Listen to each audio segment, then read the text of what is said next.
also comes a fundamental thing, which is, look, Hamas has to realize, and Hamas, not to get too much into, the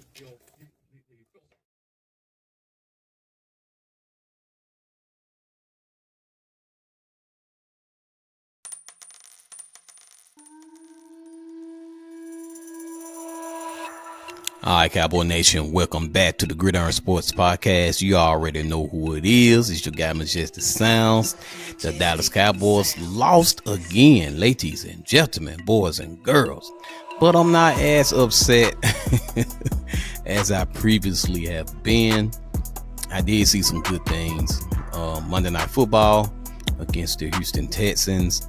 And, we lost, but I saw some good things. Shout out to Cavante Turpin. Shout out to Brandon Aubrey, Mr. Automatic, as they call him. And Cooper Rush. Shout out to Cooper Rush. And he looked good. You can say what you want to say. He looked decent. The only problem we had, we couldn't run the ball. Needless to say, we had a lot of problems, but as far as offensively speaking, we couldn't run the ball, you guys. And Cooper Rush was throwing the ball way too much. But before I go all into that, shout out to the Houston Texans. They did win in week 11 against us. So I want to give them they flowers. Shout out to Joe Mixon, who had another phenomenal game. Actually, he's been running all over everybody. So, we at the bottom of the league in every defensive category known to man. So everybody already know we suck against the run. So it was just a matter of time. But he came in and really, as soon as the whistle blew, he came in balling out. CJ Stroud looked good. He didn't throw any touchdowns, but he looked good. But they do got a lot to clean up, and I'm talking about the Houston Texans. They had a lot of penalties as well. But as far as the Dallas Cowboys, we lost again. And I'm proud of them from this perspective that they're actually not tanking the season.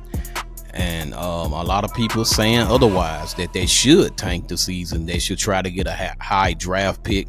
But ladies and gentlemen, I want you to listen real good. Draft picks alone, trying to get a heap of draft picks and things of that nature ain't gonna help the team from a collective standpoint. It's not gonna solve every problem. I'm gonna say that one more time. Getting a whole bunch of draft picks, I don't care if it's the first round, second round, third round, that's not gonna collectively help the entire problem that's going on in Dallas, ladies and gentlemen. I want y'all to understand that. All you media people, the 3-letter networks, the 4-letter networks, the fans, the enemies, the haters, everybody. I want y'all to understand that. Listen, I'm going to say that one more time. Draft picks alone ain't going to fix the problem. We got a plethora of problems, and draft picks alone ain't going to fix it. I've been banging on the table, jumping on the table, jumping up and down, screaming and yelling about you got to have players to come in that are ready right now, and Dallas has failed to do so.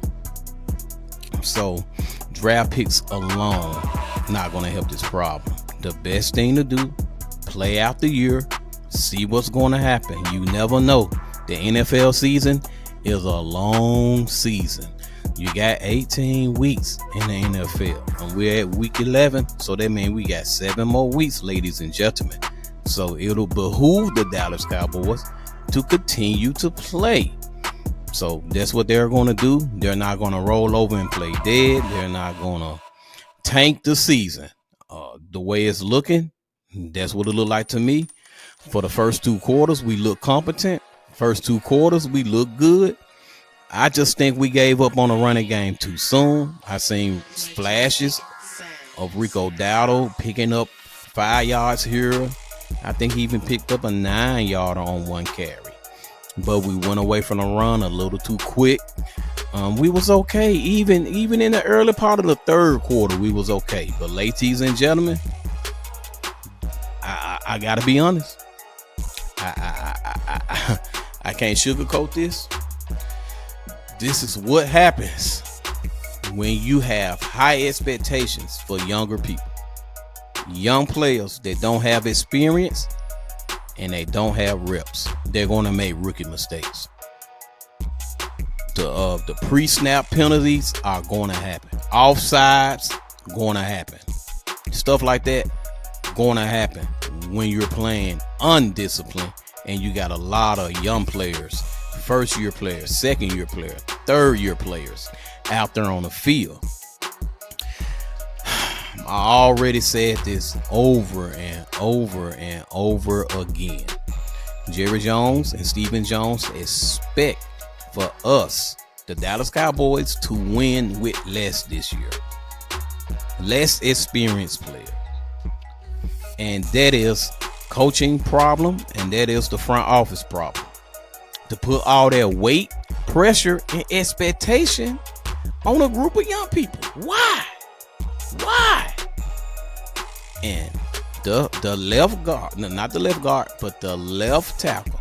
By the way, we have a lot of offensive players out now. Before I even go into the left rookie tackle, Tyler Godden. We got a lot out. Zach Martin, he went out. He been hurt. His shoulder been hurt. One of his ankles, now both his ankles. Who else went out? We got a number of people from the offensive line that went down. But what took the cake last night? Monday Night Football. Ladies and gentlemen, Tyler Godden is a rookie. When he got beat by the defensive end for the Houston Texans, and he got to, I guess you can call it a strip sack, but he most definitely stripped the ball. That was a fumble. And when Tyler Godden got beat and decided to pick up the ball, tuck it under his arm, and try to run with it, that was a horrible mistake that cost us the game. Bottom line. That one mistake cost us the game. We went into this game. Me, honestly, I didn't think we had a chance. But the first quarter, the second quarter, we looked very good. The beginning of the third quarter, we still look good. The defense actually played good. We held them to 17 points. Then we forced them to kick. Really, they scored 2 touchdowns and we forced them to kick 2 field goals. They only scored 1 touchdown in the second half. Defense played good. But it's the mistakes. Those are called rookie mistakes. That one mistake cost the game. Now, I'm not hating on him. I'm not saying he's a bad player. He's a rookie, and rookies are going to make mistakes. Ladies and gentlemen, we have to put this blame on Jerry Jones, Mike McCarthy, and the coaching staff. And they took him out the game. They had no choice. Offensive linemen don't practice carrying the ball like running backs or wide receivers or tight ends or fullbacks. That was a rookie mistake to even try to get the ball instead of just diving on the ball. That's all he had to do. Now, again, I'm not bashing him, but I'm telling you what he should have done, ladies and gentlemen. He should have just, when the ball bounced up into his hand, fall to the ground. Because the minute you don't, somebody's going to strip sack you or strip the ball from you. In his case, they're going to strip the ball from him. That's what happened. He got hit. Ball came out. The other team picked it up, and they ran it in for a touchdown. That could have been avoided if he had just fell on the ball. Fall on it. Get to the ground as quick as you possibly can and live to fight another day. But when you're young, you're a rookie, things like that happen. It goes from bad to worse. You already got beat by the pass rusher. That's one bad thing. It went from bad to worse. The man got low, swooped around him, and once he got around him, that was it. Strip. That was you call a strip.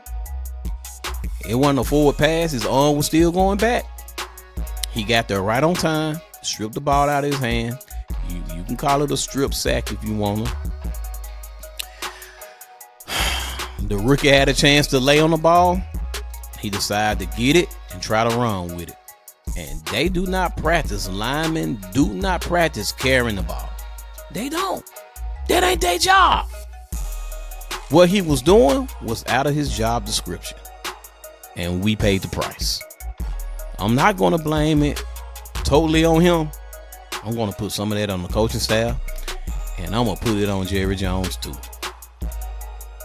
Y'all the one wanted to play that rookie.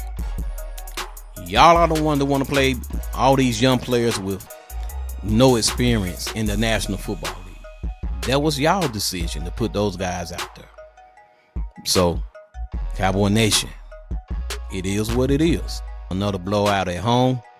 You looking at now about anywhere from 5 to 6 losses at home, when last year we were 16-0 in the regular season at home. And ever since the wild card game against Jordan Love and the Green Bay Packers, we have not won a home game. From that point on until now, we have not won a home game. And in my humble opinion, we are officially out of the playoffs at this point. So I'm going to run down these numbers, and I want to talk to y'all. Well, I'm going to let my guy Law Nation talk to y'all about some, well, you can call it some good news. But let's run off these team stats real quick. And when I run off these stats, you guys, y'all will see the game was within reach. Total yards by the Houston Texans, 391. Total yards by Dallas, 388. Passing yards by the Texans, 250. Passing yards by Dallas, 324. Rushing yards by the Houston Texans was 141. Rushing yards by us, only 64. You know, and like I said, I think, in my humble opinion, we gave up on the run a little too soon. You know, give yourself a chance. Give yourself a chance. I'm going to go look at Rico runs, how many times he carried the ball. He only carried the ball 10 times. So, and then Deuce Vaughn carried the ball 4 times. Ezekiel Elliott only 1. CeeDee Lamb only 1. And so you're looking at the ball being carried maybe 16 times. 16 times. That's it.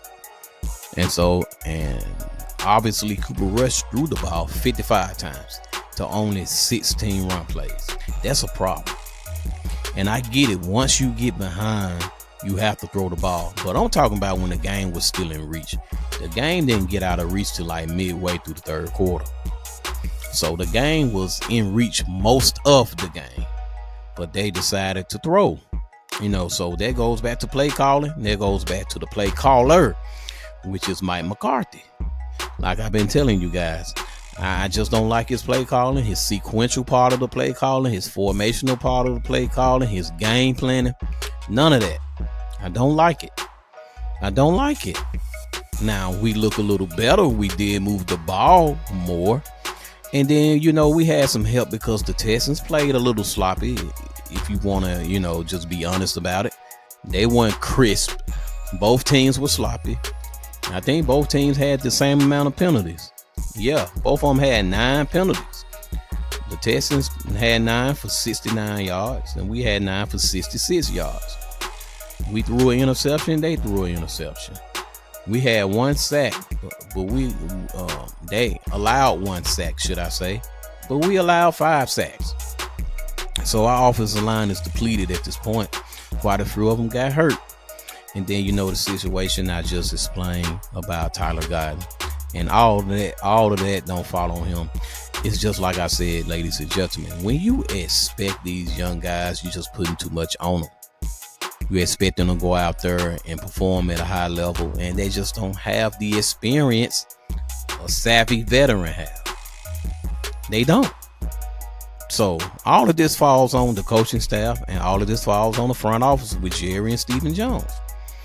You got these guys out there, and I understand the best experience is hands-on experience in most situations, but the bar is set so high, the expectations are so high, it ain't no humanly possible way to meet those expectations.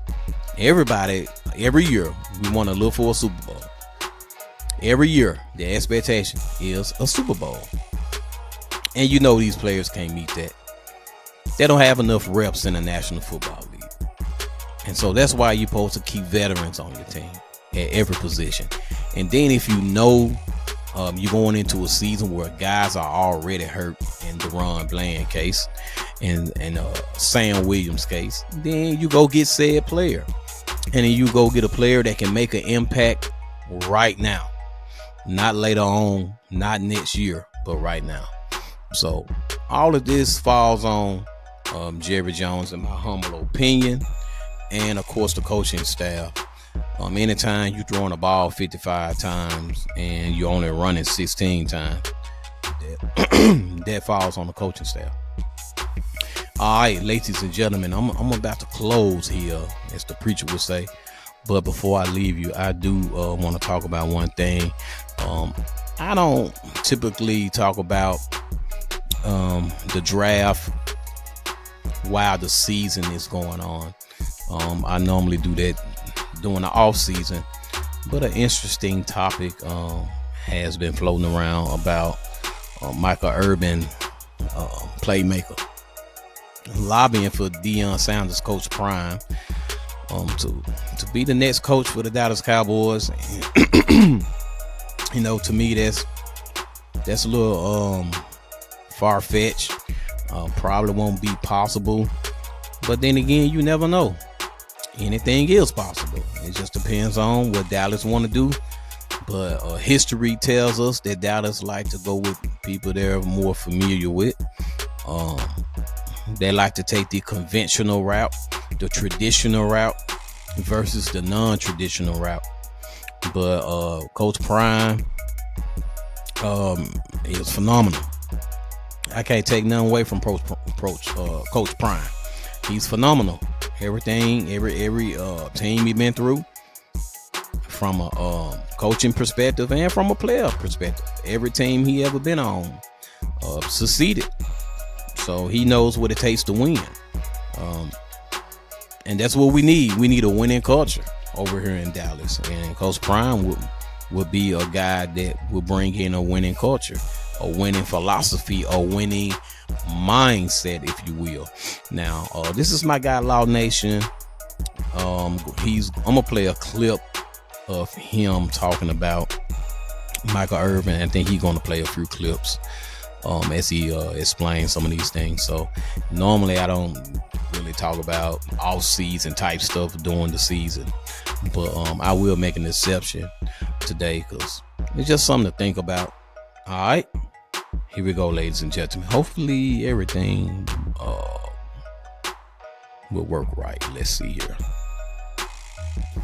What's up, everybody? I don't want to take all of your time for today, but I just want to say that this is why this may not work, because if it takes the Cowboys drafting Shedeur Sanders, right, and hear me out, meaning that they will go into the draft season without an actual head coach, meaning that how will this work? Because normally you would have your head coach right up until the draft season. So exactly. I don't think that this would work, but this is Michael Irvin saying that, he got great news that if Shedeur Sanders goes to the Cowboys, Prime is coming as well. That you do believe, and I do too, that if Shedeur went to the Cowboys, Deion would accept the job. I believe 100%. And I can tell you, Good sources have told me that. Great sources have told me that. That's all I can say like that without violating anything else. No doubt. You know I love it. No doubt. So I would say that sounds good and everything, but normally if you're going to fire Mike McCarthy, unless Mike McCarthy get it extended for another year, and then you wait for a whole calendar year, and then you say, okay, Mike McCarthy, you gone, and let's bring in Deion Sanders, right? It sounds good, though. It sounds good, like the Cowboys should do these type of things. But in actuality, what I really liked, what I heard today, really from yesterday, is what Spears said, and he was right on point with a lot of things. I talked about this during my live feed or what have you. And this is the number one problem of the Cowboys. But before I go into that, my guy, Michael Irvin, been lobbying. He's been flat out lobbying for Deion to get here. Watch this. If you have an ability to not go the normal route and still end up right here, you give him respect. I give him respect like I give my great guy Deion Sanders. He didn't go the normal route. Well, I'm being Jerry's here about later. That's just something else we're talking about. Michael, I didn't mean to interrupt you. I gotta say, Yeah, so that's Michael Irvin talking to Jerry about a non-normal route, right? And of course, we know the storyline of Prime. You know, he is a hard worker, educator, and motivator. We talked about things that he brings to the table on the show, and how he knows how to really excel on a lot of things that goes unseen over there in Colorado. And I've seen it with my natural eyes over there at Jackson State. Shout out to D.I. Love. So when you look at all of those things and you add into the table or to the fray what Prime brings to the table, it's a lot. It's a lot because he walks around with moxie. He walks around with his mindset saying, hey, I can get things done. I can get things delivered here. And this is what he said about his mindset. And this is on a whole nother topic, but I just want to add this in for context. Let's listen to what he said. Appreciate where you are, right? No whatsoever. Because we expect to be here. A lot of y'all didn't expect us to be here and don't think we don't know that. But we expect it to be where we are. Matter of fact, we expect it to be a little better. We dropped a couple that we're not proud of, but that's in the past. So now we focus on one game at a time. We really, truly do. But our expectations ain't your expectations. Our expectations are our expectations, and we expect a lot out of ourselves. We practice with the type of intensity and passion and love and effort that you can't help but be successful in what we do. And when we don't do things properly, it shows. We're beating ourselves at times, and nobody beating us. We're beating ourselves. Man, that man is on the money with expectations and deliveries and beyond. Oh my goodness, he on the money with it. And we just got to focus on those little things and correct them so we could be flawless. That's the goal. Can you allow yourself to appreciate where you are, right? No. That's dope. That's the mindset of Prime. And of course, we can look back at this and say, yeah, let's bring him on. But you still will have Jerry Jones, the meddling owner. And if anybody can probably stand toe-to-toe to Jerry, would be Prime, right? You know, so 21st and Prime, baby, you know. But I would say this, though. I don't think that any of this will happen. I think that the Cowboys probably go with the route of retreads as it relates to Bill Belichick. Maybe a Mike Vrabel, but he's a little chippy. He's not a guy that Jerry Jones probably would be fond of. Or they could go with the mindset of Al Harris, and that's a far stretch right there, right? Because why not just elevate Al Harris now? But neither here nor there. And I'm talking about as far as defensive coordinator, if you're getting rid of Mike Zim. Or hear me out, the Cowboys could, dare I say, go with the mindset and the notion to say, hey, we firing Mike McCarthy and we elevate Mike Zim. Mike Zim and Prime, they work together. So that could be a very much tangible thing. But the Cowboys, this is who we are. We are a team that promotes business, marketing, but we are not a team that promotes winning. All right, Cowboy Nation. So in my humble opinion, We most definitely need a GM. We most definitely need a new coaching staff all together, you know. Outside of Al Harris,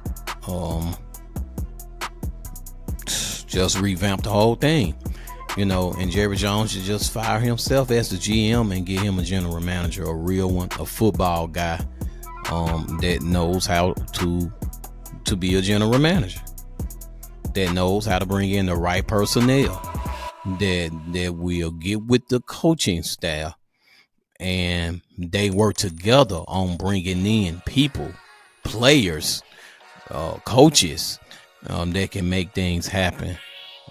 Right now, Jerry Jones and Stephen Jones and Will McClay, they like to lean on the draft, and I'm telling you guys, the draft ain't gonna help this problem. It's not gonna fix everything that's wrong.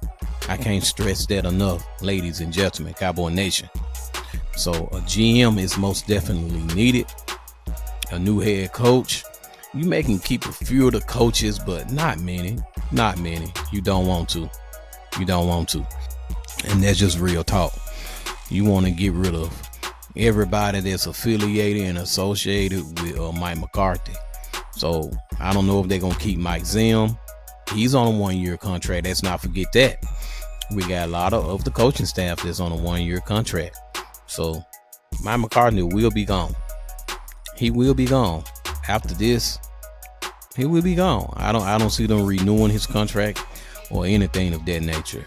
So it's time for a change. We'll just have to sit back and see. But I'm glad they're not tanking the season, Cowboy Nation. Some of y'all may disagree.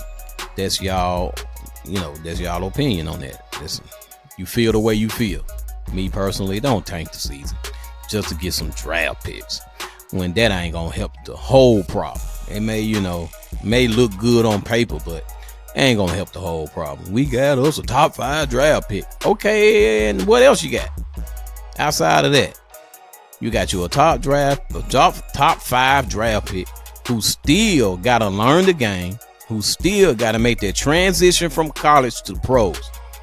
The game is much faster. The game is totally different from the college to pro. And everybody should know that. Everybody should know that. If you're a true fan, if you understand the game, you should know that. So that's neither here nor there at this point, ladies and gentlemen. We still got to get through the season, so I'm not too much concerned about the off season right now. That's my time, Cowboy Nation. Make sure y'all subscribe to this particular channel. Of course, I got some other things coming up at a later date. I'll go into more details about it, but just know that I got some wonderful things coming up. So I want you to subscribe to this particular channel and keep up with it. Also, give us the thumbs up. Share it with a friend. Share it with a neighbor. Share it with a stranger. And even share it with your enemy. And just maybe y'all might become friends after talking about the Dallas Cowboys. DC for life.